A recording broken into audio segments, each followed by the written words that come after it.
Bonjour et bienvenue sur ma chaîne YouTube. Aujourd'hui, dans la vidéo d'aujourd'hui, je vais faire ça très simple parce que je m'adresse surtout aux débutants. Je vais faire un tutoriel sur les circuits simples, le circuit parallèle, je veux dire les circuits série, circuits parallèles et circuits mixtes. La loi de Kirchhoff sur les tensions et sur les courants, en ce qui veut dire la loi des nœuds et la loi des mailles.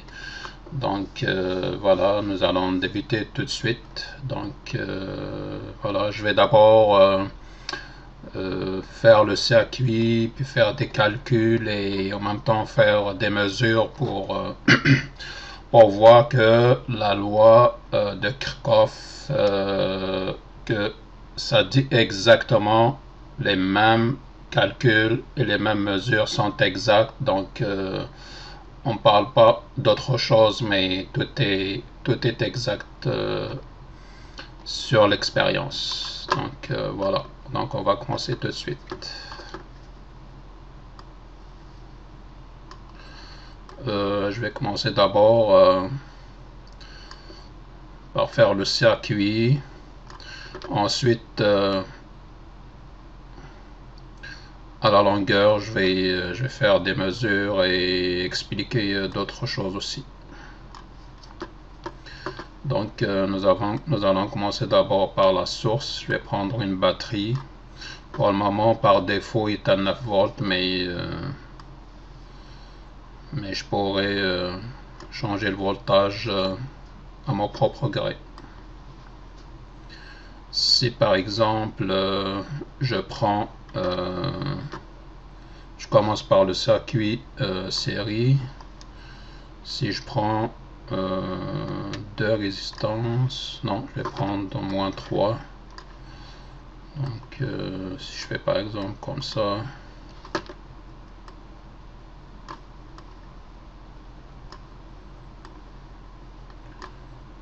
oups.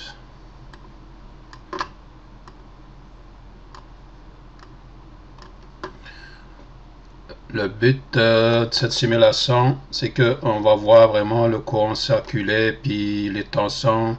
Ça va aider beaucoup de monde à visualiser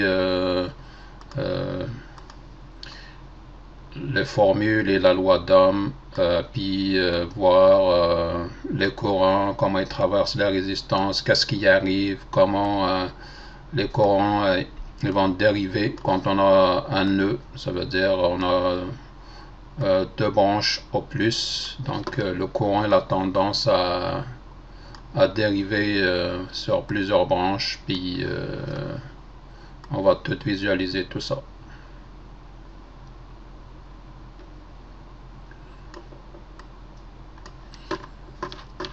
Ok, parce que là il est en grand format, donc là je l'ai réduit, ça va faire très simple.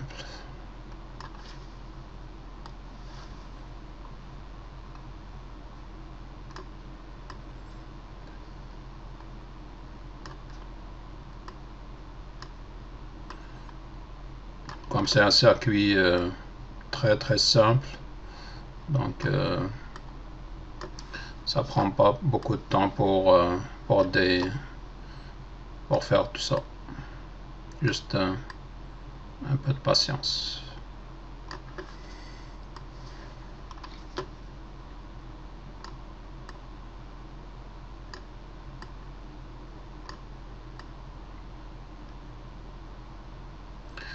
J'aurais pu faire tout ça à l'avance puis commencer directement les mesures, mais j'ai préféré montrer à certaines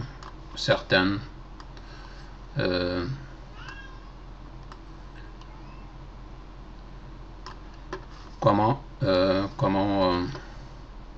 on pourrait réaliser ceux qui s'intéressent d'abord pour ce simulateur. Ça l'aiderait à comprendre comment faire eux-mêmes ce que je viens de faire, parce que c'est comme Ben, c'est pas vraiment un logiciel très puissant parce que il n'y a pas beaucoup de composantes. Mais comme j'ai dit, cette vidéo est vraiment pour les débutants. Donc déjà, moi je vais faire un interrupteur parce que là le circuit est déjà en marche. Ce que je vais faire, je vais couper ici. Donc je vais faire un interrupteur. Comme ça, on va avoir un peu de contrôle là-dessus.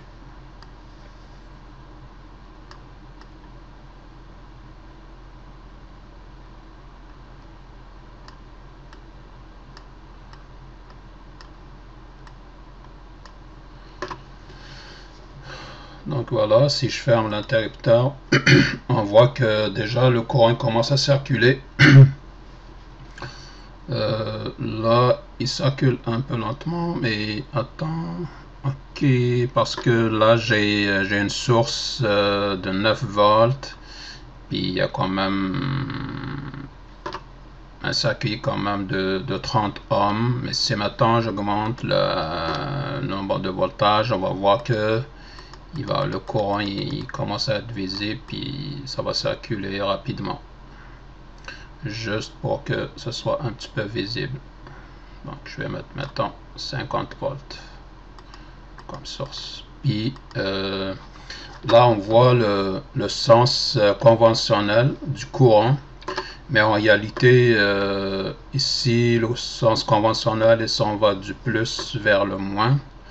Mais en réalité, côté électronique, quand on parle d'électrons, ça s'en va du moins vers le plus. Si maintenant je fais ici une visualisation, comment dire, une forme électronique, on va voir que les électrons, ils s'en vont dans l'autre sens. Donc, oups, là je viens de le déformer.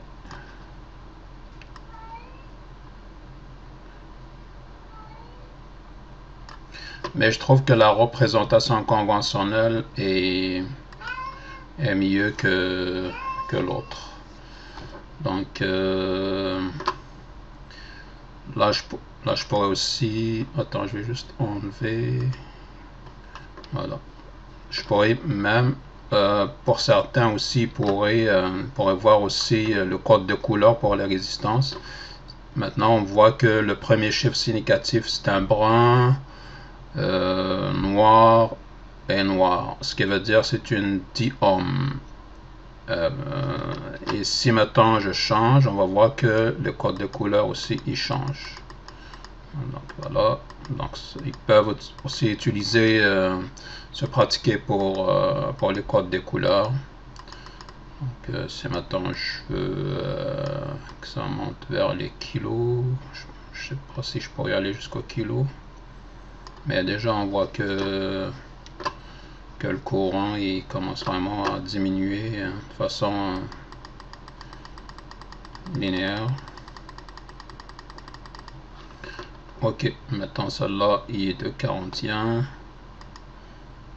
celle-là est de 10. Je pourrais maintenant monter un peu, je vais mettre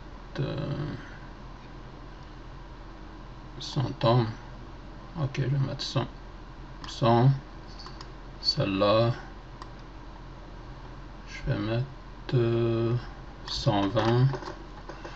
Est-ce que je pourrais... Bon, je vais afficher les valeurs. Donc celle-là 41.5. ok. Si par exemple je voudrais faire le calcul des tensions, parce que chaque résistance il va chuter une certaine tension à ces bornes, et si j'ai 50 volts, il est appliqué sur l'ensemble des résistances de ce point là jusqu'à ce point là, mais chaque résistance il va chuter une partie dépendamment de sa valeur ohmique, parce que le courant qui la traverse est le même partout, jusqu'à que la somme des chutes de tension va être égale exactement à la source. Parce que la loi de Kirchhoff, qu'est-ce qu'il dit? Si je commence par ce point-là, à 50 volts, qui est la même ici, et que cette résistance il va chuter une partie, l'autre il va chuter une autre partie, et l'autre il va chuter une autre partie, et que je remonte, je fais tout le tour et que je remonte au même point, ça donnerait 0.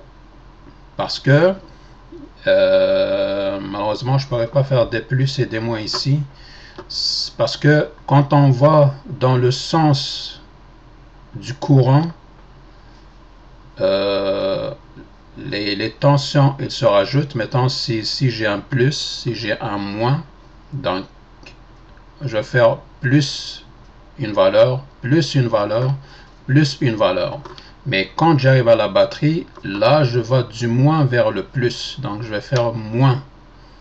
Et c'est pour ça que toute la somme est égale à 0. Et si je prends maintenant là, pour calculer ça, ce que je vais faire, je vais trouver une résistance équivalente à tout ça, qui est la résistance totale dans le fond. Et pour la calculer, c'est très simple. Donc je vais faire, pour un circuit série, c'est exactement la somme de tout ça. Et ça va être, attends, je vais réduire ça.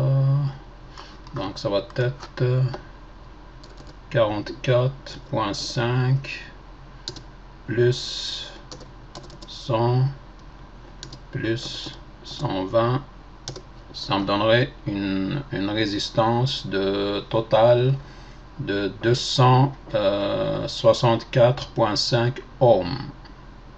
Et si je veux trouver le courant, la valeur du courant qui circule dans le circuit, ça va être, c'est toujours la loi d'Ohm, V égale R fois, bon, je vais faire multiplié par I. V étant la tension, qui est la tension de la source, R c'est la résistance, I étant le courant qui traverse la résistance. Comme ici, j'ai une source qui est fixe, j'ai les résistances qui sont fixes, donc c'est le courant qui va dépendre de R et de V. Et si je veux trouver le courant qui traverse tout le circuit, donc j'ai le R qui est connu, je viens de le calculer, c'est R total est de 264.5. Le V est connu, donc je pense que c'est 9 volts. Je vais regarder. Non, c'est 50.5.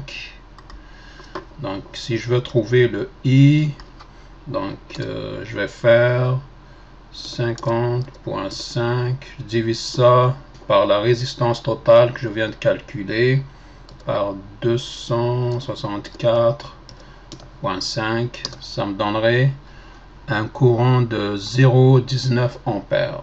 C'est par exemple, je mets un ampère-mètre ici. Je vais trouver approximativement la valeur théorique que je viens de calculer. Donc si j'insère ici un ampère-mètre en série, je suis pas mal sûr qu'il m'affichera ce que je viens de calculer.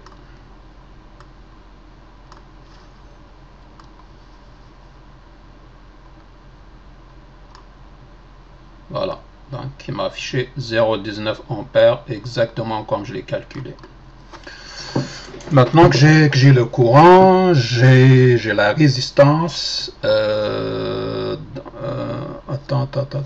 Donc, ce que je pourrais faire, c'est de calculer les chutes de tension de chacune. Les chutes de tension de chacune, donc le courant est le même partout. On voit bien que visuellement, on le voit, le courant il circule partout le même. Et si je place un autre ampère-mètre ici, on va voir que il va donner 0,19 à l'entrée et à la sortie. Bon, pour être plus efficace, je vais vraiment placer un non-permettre pour le prouver. Parce que ici, le courant qui rentre est le même qui sort vers la fin. C'est pour ça que les calculs qu'on vient de faire sont vrais. Voilà. Donc là, on vient de voir comme quoi c'est vraiment le même courant qui traverse tout notre circuit.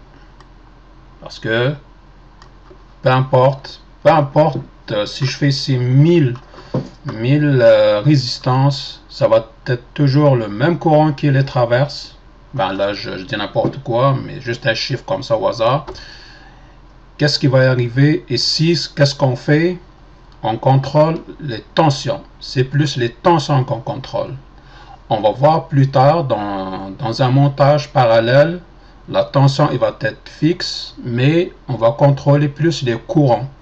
Parce que c'est les courants qui vont dériver, qui vont avoir une valeur une valeur en ampères différente de chaque branche que le courant il va traverser parce que il va se dériver. Dans l'autre circuit parallèle, c'est plus le contrôle des courants qu'on va faire. Maintenant, un autre calcul que je vais faire, donc je connais la résistance totale, je connais le courant, je viens de le calculer. Je veux calculer la chute de tension ici, à ce point-là.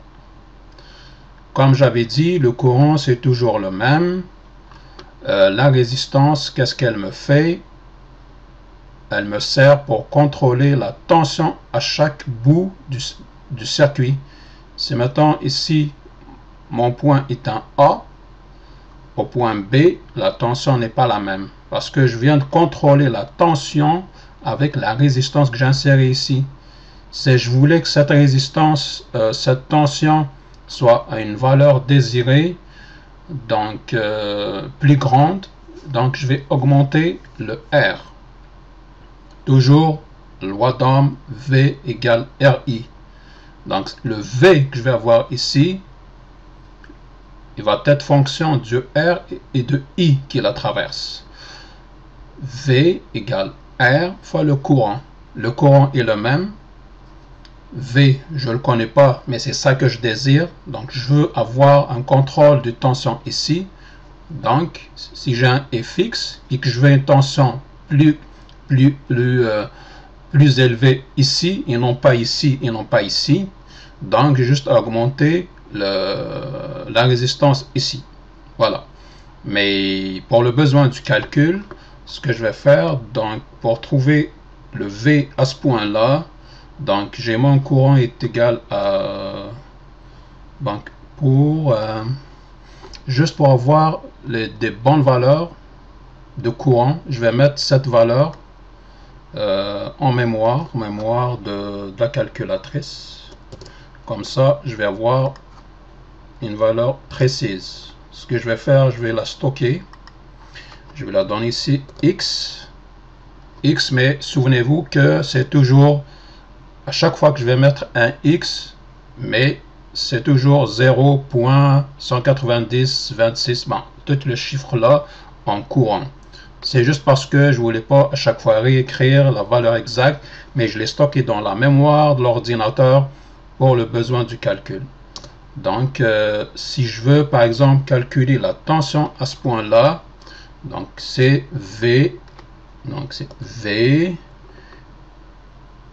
égale R fois le courant. Le courant, je le connais. C'est 0.19092 là, l'affaire que j'avais mis en mémoire, X. Le R, je le connais. Donc, ce que je cherche, c'est le V. Ce que je vais faire, donc, je vais faire X.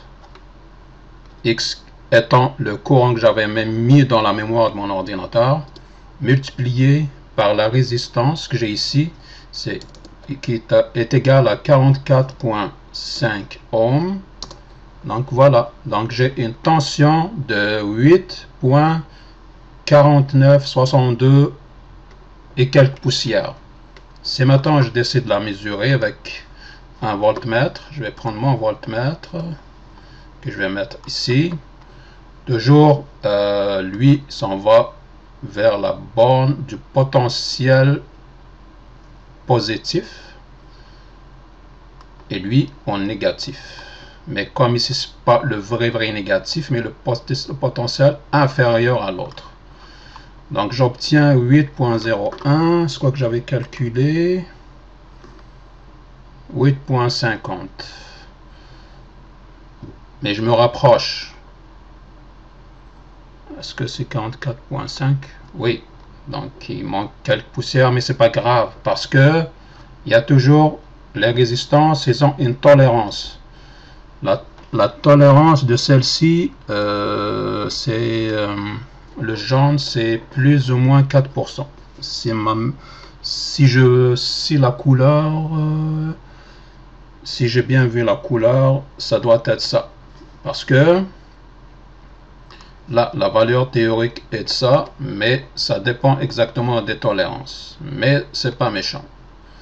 Et pareil pour les autres. Donc si à ce point là j'ai 8,01 volts, ici partout pour cette branche là j'ai 50.5, mais à cause de la résistance j'ai ici 8. Non, je me suis trompé. Oui, c'est pas vrai. Cette résistance elle fait chuter 8.01 ici. Mais la tension que je vais trouver ici, ça doit être 50.5 moins 8.01. Parce que si je veux la mesurer ici, donc ça doit être par rapport à ici, en négatif. Donc je vais trouver donc 50.5 moins 8.1, donc je vais trouver 42.4 dans les environs. Voilà, donc c'est 42.5. On voit bien que chaque résistance, elle fait chuter une valeur par rapport une valeur la tension par rapport à sa valeur ohmique.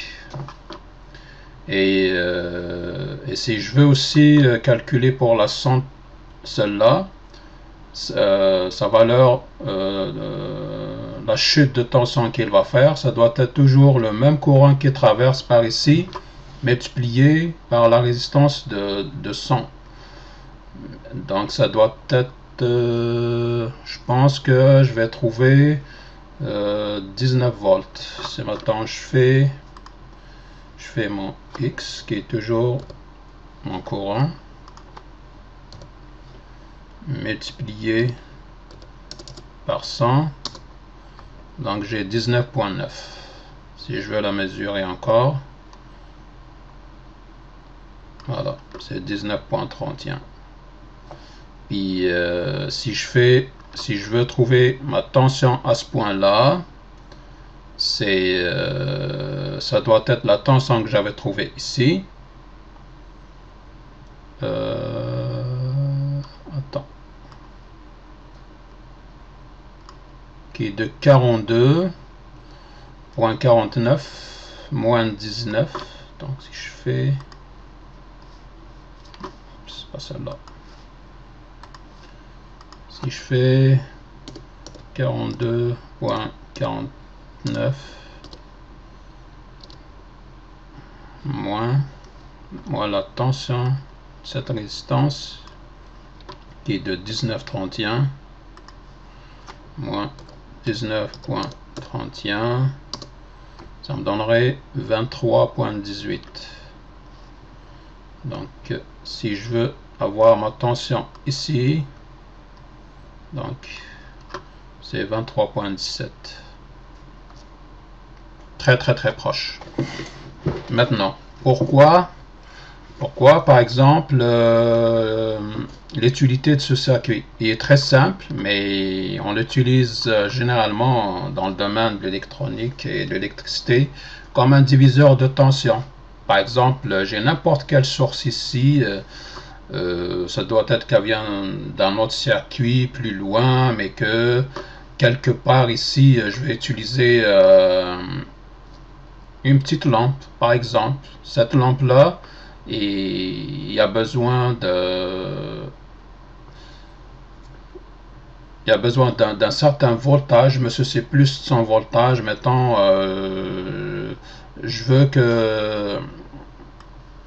que cette ampoule va fonctionner dans un intervalle de 0 à 19 volts maximum. Donc je viendrai la brancher ici et non pas ici par exemple, parce que si non si par exemple je la branche par exemple ici, donc ma tension est de 50. Si je prends un autre exemple, je veux par exemple un voltage plus petit pour une autre tension, donc je vais la brancher ici. Par exemple pour une autre ampoule qui peut aller jusqu'à 23. Et comment je fais ça? C'est par rapport à la valeur. Donc ici j'ai une petite tension, c'est par exemple j'ai une ampoule qui supporte par exemple jusqu'à 40 volts, je vais la mettre ici. Et si je veux une ampoule qui supporte la moitié de ce voltage, mettons dans la vingtaine, je vais la mettre ici. Et je vais essayer de montrer ça exactement par une ampoule. Donc ce que je pourrais faire maintenant, c'est de prendre une ampoule comme ça, qui est de 10 ohms. Là j'ai fait aucun calcul, donc là j'ai juste voulu montrer l'intérêt puis l'utilité de ce montage. Pourquoi on a un circuit série versus parallèle. Chacun a un besoin spécifique. Donc c'est lui. Maintenant je fais ici. Admettons que j'ai une ampoule qui ne peut pas supporter plus que 25 volts. Alors que moi, je n'ai pas le choix, j'ai une batterie, je suis pris avec, mais il y a 50 volts. Qu'est-ce que je pourrais faire? Bon, je vais utiliser un circuit série. Parce que là, le courant, je sais que ma batterie, maintenant, elle délivre 0.19 ampères, ça je le sais. Je sais aussi que j'ai un voltage de 50 volts, mais mon ampoule, elle supporte seulement maximum 25 volts. Comment je vais faire? Donc, au lieu que je jette la batterie, ou je fais, ou j'achète une autre ampoule, ou je ne sais pas quoi, j'ai juste à faire ce circuit en série, puis je contrôle les tensions. Je ramène ma batterie qui est au départ à 50.5 volts. Je la réduis jusqu'à une vingtaine de volts. Puis là, mon circuit va marcher. Donc, je la brancherai avec un calcul. Bien sûr, ça prend un certain calcul. Donc, je viendrai la brancher ici. Et là, mon ampoule, il va allumer en toute sécurité. Voilà. On vient de l'allumer. Donc là, j'ai une ampoule, il vient d'allumer.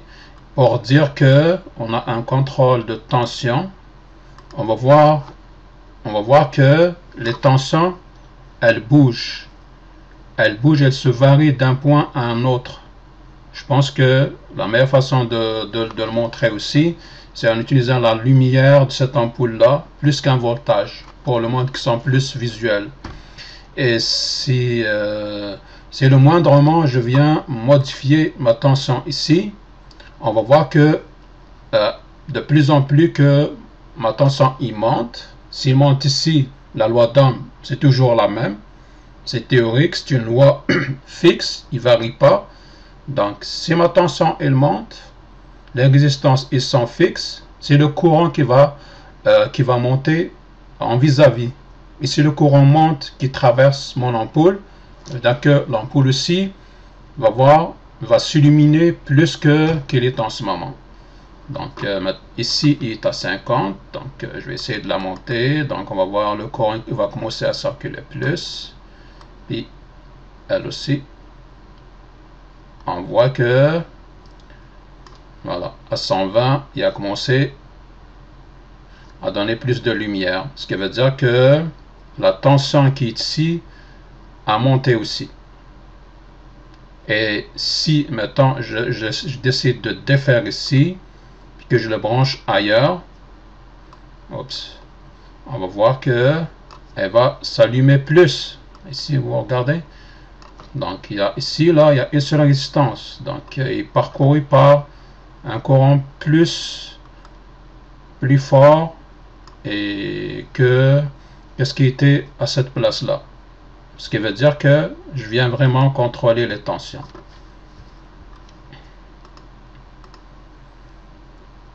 Ok, donc je vais le remettre tel quel.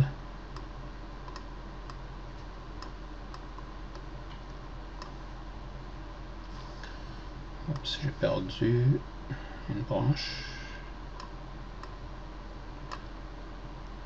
Okay.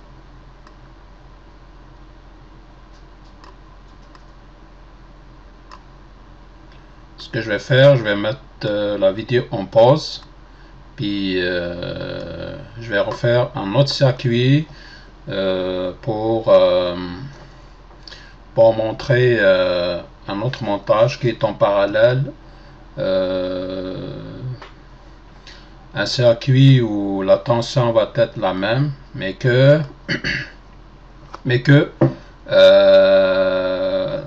à ce point là c'est plus le contrôle des courants qu'on va faire. Je vais utiliser trois ampoules. Je vais faire un circuit très très simple.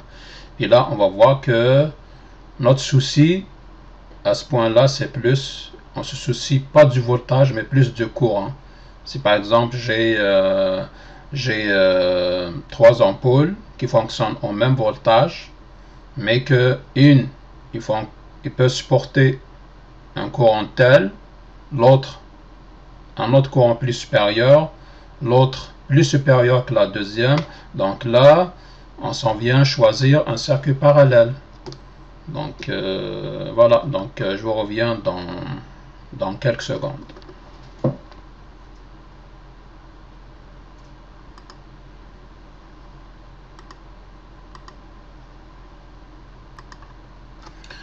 Donc bon voilà, donc là pendant la pause, j'ai fait un circuit parallèle pour gagner du temps.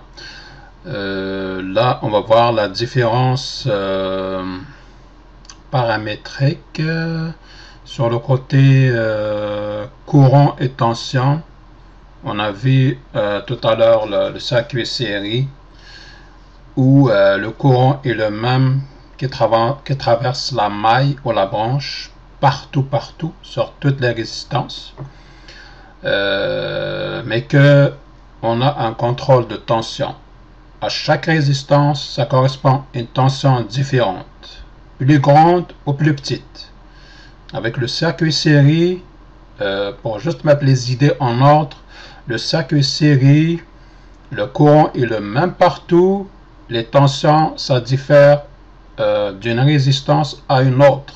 Ce qu'on vient de faire avec le circuit série, c'est le contrôle de tension.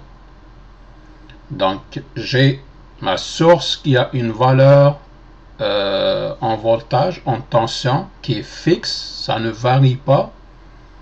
Et je fais des résistances en série pour faire ce qu'on appelle communément un diviseur de tension. Ça veut dire je divise ma tension de la source a plusieurs valeurs voltaïques, si j'ose utiliser le mot.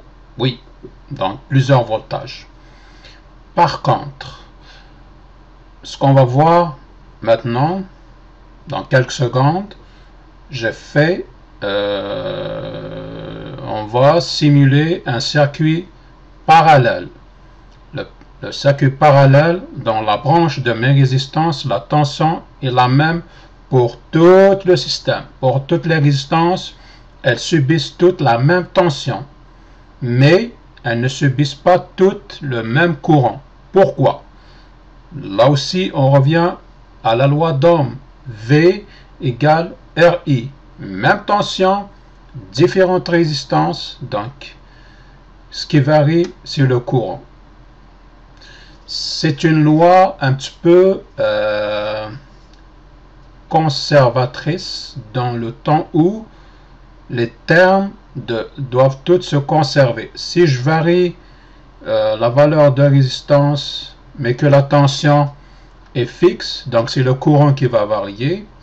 Si la tension est, si le courant est fixe, la résistance est fixe, c'est la tension qui va varier dépendamment de la résistance parce que le courant y est fixe. C'est un balancement à l'intérieur de la formule elle-même. Ce qui veut dire, si je reprends le même exemple, j'ai les mêmes ampoules, je les place toutes dans le même circuit, en même voltage, parce qu'on va mesurer le voltage entre les deux bornes des trois résistances. On va trouver que c'est la même tension pour tout le monde, mais que ces ampoules-là, j'ai mettons une ampoule, il va supporter un certain courant, sinon il va claquer.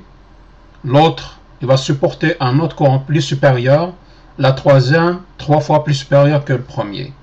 Donc, dans ce cas-là, je vais utiliser plus le circuit en parallèle parce que là, c'est, comment dire, mon circuit, il dépend plus du courant que du voltage. Et quand je parle de la dépendance de mon circuit, c'est plus les ampoules. Donc, si je fais rouler ce que je viens de faire, on va le voir. On va voir que le courant il ne circule pas partout de la même quantité. Et les ampoules aussi, ça va être visible par l'ampèremètre que je viens de placer. Et ça va être aussi visible par la lumière qui va être émise par les ampoules, parce que l'ampoule aussi, il contient une résistance de 10 ohms, comme on le voit sur le circuit. Et dépendamment du courant qui la traverse, plus fort ou moins fort, on va voir aussi l'incandescence vis-à-vis du courant qui la traverse. Donc, sans plus tarder, je vais mettre l'interrupteur on, puis boum, on va le voir. Je vais juste arranger ça. On voit bien que le courant total qui va traverser le circuit est de 4,41 ampères. Oups, là j'ai oublié une chose qui est quand même importante que j'aimerais démontrer. Je veux aussi mettre un ampèremètre ici pour dire que le courant qui sort à la fin, c'est le même que celui qui rentre au début du nœud. Quand je dis le nœud, c'est là où il y a ces trois branches. Et ça, c'est la loi des nœuds de Kirchhoff. Donc, juste un instant, je vais refaire le circuit. Puis, on va voir que... Donc, voilà. Il rentre ici 4,41 ampères. Ça se divise ici parce que c'est une branche. Et selon la valeur, on voit que la vitesse du courant qui traverse ici est plus rapide si on regarde les flèches. moins rapide, non, c'est ça, moins rapide par ici, parce que ma valeur ohmique est de 72, et encore moins rapide par celle-ci, parce que celle-là est plus grande que celle-là, et on verra 4 fois, 5 fois plus grande que celle-ci. Donc, c'est sûr que le courant qui la traverse est très très lent. On le voit aussi que celle-là, il donne une certaine lumière. Bon, à cause de celle-là, qui donne plus de lumière, à cause qu'il y a un courant très fort qui passe, il y a comme il se mélange avec l'autre, donc on ne les voit pas. Mais si je l'éloigne juste un petit peu, on voit que celle-là, il allume plus que celle-là. Celle-là, il allume plus que tout le monde. Pourquoi? Parce que, à cause de la dérivation du courant, qui dépend de la résistance elle-même, comme elle a que 15 ohms, donc cette résistance, elle s'oppose moindrement que les autres. Donc, nécessairement, il va passer plus de courant ici, parce que, admettons que moi, je veux que cette ampoule, je veux qu'elle traverse plus de courant. Donc, je fais un contrôle de courant parce que je veux que celle-là, mettons, celle-là, c'est une 100 watts, je veux qu'elle allume plus. Admettons que celle-là, c'est une 60 watts, je veux... non. Admettons que celle du haut est une 60 watts, je veux qu'elle allume plus, mais moins que celle-là, mais plus forte que celle-là. Et que celle-là peut-être est de 30 watts. Voyez-vous comment on arrive à faire le contrôle des courants? Donc, pour le visualiser encore, donc juste pour dire que le responsable et ce phénomène, c'est toujours les résistances et leurs valeurs. Pourquoi? Parce que si je mesure ici, bon, ma tension entre celle-là, dans cette résistance à ces bornes, ici, j'ai 70.50. Si je mesure ici, de ce côté-là, à ici, j'ai 70.50, toujours la même. Si je mesure ici et ici, j'ai 70.50, qui est toujours la même, parce que c'est la même branche, donc ça ne change pas, ça se touche. J'ai 70.50, donc le circuit parallèle veut dire tension fixe, mais courant variable dépendamment de la résistance. Donc là, je n'ai pas besoin du voltage parce que je viens de le montrer. Ce que je vais démontrer que c'est avec la résistance, puis avec une telle configuration de circuit, on va contrôler le courant qui traverse la résistance. Et pour le montrer, je vais juste, mettons, si je diminue celle-là, on va voir que ici j'ai 0,86 ampères pour le même voltage. Si je diminue la valeur de la résistance, le courant il va monter. On voit, regarde. Donc là, il est monté à 1,41 ampères. Du même coup, si je diminue celle-là aussi, le courant il va monter. Là, à 1,74. Tout à l'heure, celle-là, tellement elle est petite, j'ai 2,42 ampères.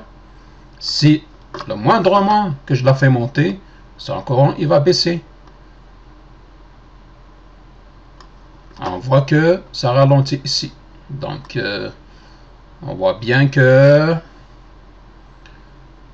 la formule théorique, elle dit exactement ce qui se passe en pratique. Puis, on vient de la visualiser de façon identique à la formule.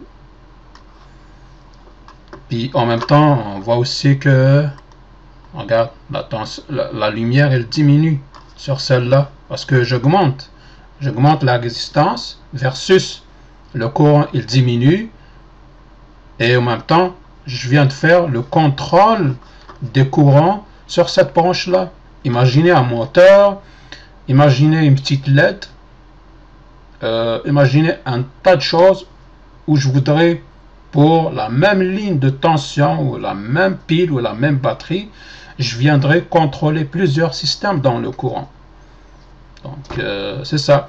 Puis si on fait la somme 0,60, 1,74 ampères, 1,41 ampères, on revient à 3,75 ampères. Tout à l'heure, c'était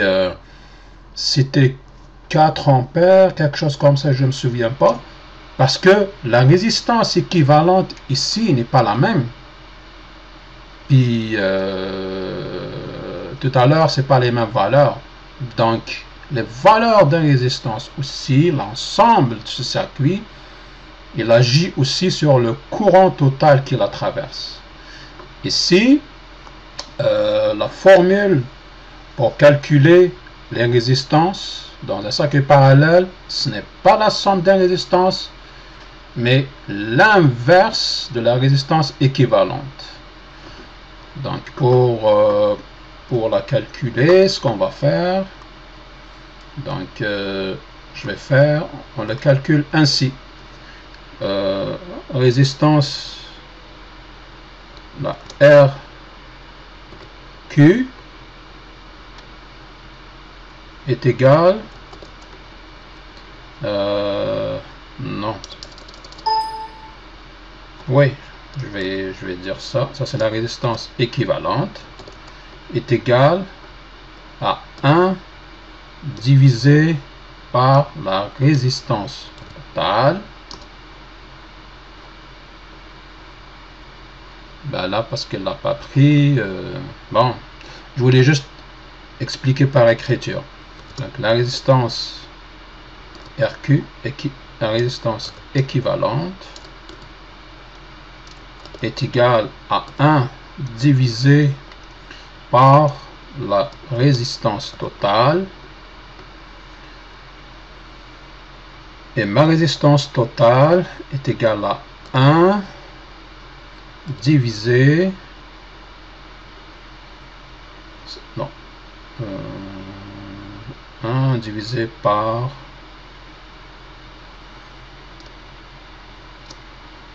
ok, juste un instant,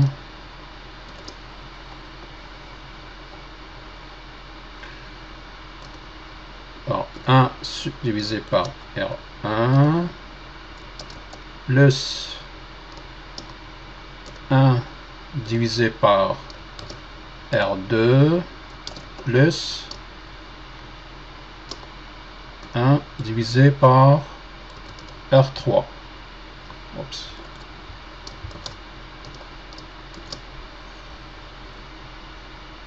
Sauf que pour trouver RQ, il faut que je fasse, bon, il faut que je fasse le à la moins 1 à la fin.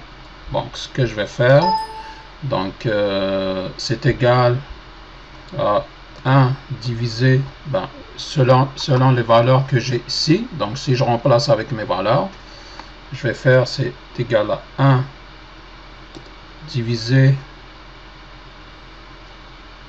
oh mon dieu, attends, je vais juste choisir mon clavier. Donc, si je reprends notre exemple, donc mon R1, c'est celle-là, mettons, égale 40 ohms, donc c'est 1 sur 40, plus 1 sur R2, donc 1 divisé par 30.35, 30.5, plus 1 divisé par R3, admettons c'est celle-là mon R3, donc c'est la 108.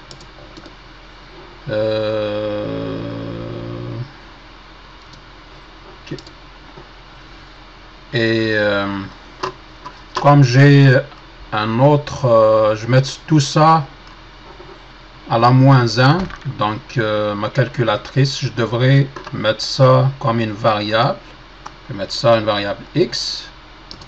Donc, il faut que je mette aussi à la moins 1, ce qui veut dire que il faut que je fasse 1 sur toute cette fraction. Si je regarde ici, mon x c'est 1 sur 40 plus 1 sur 30.5 plus 1 sur 108. C'est mes résistances ici. Et pour trouver la résistance équivalente exacte, c'est 1 divisé par toute cette fraction qui représente mon x. Donc si je fais 1 divisé par mon x, voilà, elle me donne une résistance équivalente de 14.91. Et si je fais donc ici, ma source est de 70.5, de 70.5, donc si je fais 70.5 divisé par 14.9150,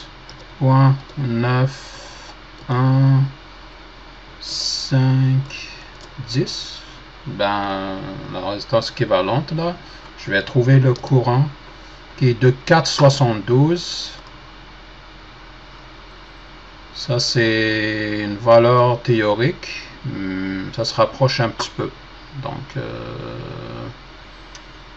est-ce que je me suis trompé? Non, je pense pas. Non. Ben c'est sûr que les valeurs théoriques et les valeurs pratiques, c'est pas toujours la même chose, il y a toujours des petites différences. Donc voilà, on a presque fait le tour de tout ça. La loi d'Ohm, Kirchhoff. Le but n'est pas pour les calculs, mais plus pour ceux qui sont plus débutants, qui n'arrivent pas à visualiser pourquoi le parallèle, pourquoi le série, qu'est-ce qui se passe dans le série, qu'est-ce qui se passe dans le parallèle. Mon but c'était plus visualiser ça, visualiser objectivement qu'est-ce qui se passe dans les tensions, dans les courants. Quand on a une série, le courant qui la traverse toujours le même, mais les tensions, elles se divisent dans chaque résistance. Il va y avoir une chute par rapport à sa valeur ohmique. Dans le courant parallèle, c'est la même tension partout, mais les courants, ils bifurquent, ils divisent en plusieurs. Et le Kirchhoff, qu'est-ce qu'il dit? Dans un circuit série, la somme des tensions est égale à 0. Dans le circuit parallèle, la somme des courants est égale à 0. Les courants qui rentrent en nœud, on met un plus. Les courants qui sortent, on fait un moins. Donc, c'est pour ça que la somme est égale à 0. Plus loin, c'est maintenant vous faites une carrière dans ce domaine, vous pouvez même réparer des appareils, trouver des tensions sur des circuits rien qu'en utilisant Kirchhoff. Déduction mentale, puis sur un schéma, j'ai ma tension, ok, je peux se dire comme quoi sur ce point là je vais trouver une telle tension et un tel courant. Puis c'est déductible, c'est très utile. Voilà, merci m'avoir écouté jusqu'à la fin. J'espère aussi être utile pour certains et pour tout le monde ici, pourquoi pas.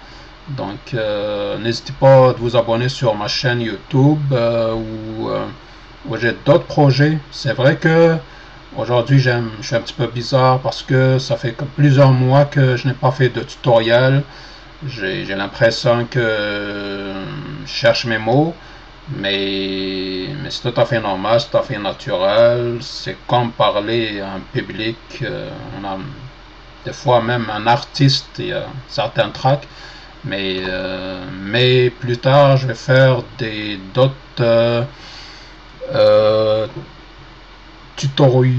tutoriel sur des techniques plus avancées. C'est fait pour les experts. J'ai des mains de robots, des programmes sur des microprocesseurs, de la conception, énormément de choses. Donc n'hésitez pas à vous abonner. C'est sûr que moi j'aime ça, partager, puis apprendre, puis vos commentaires aussi sont appréciés parce que j'apprends aussi, moi aussi. Donc voilà, merci pour tout et à la prochaine vidéo. Au revoir et à bientôt.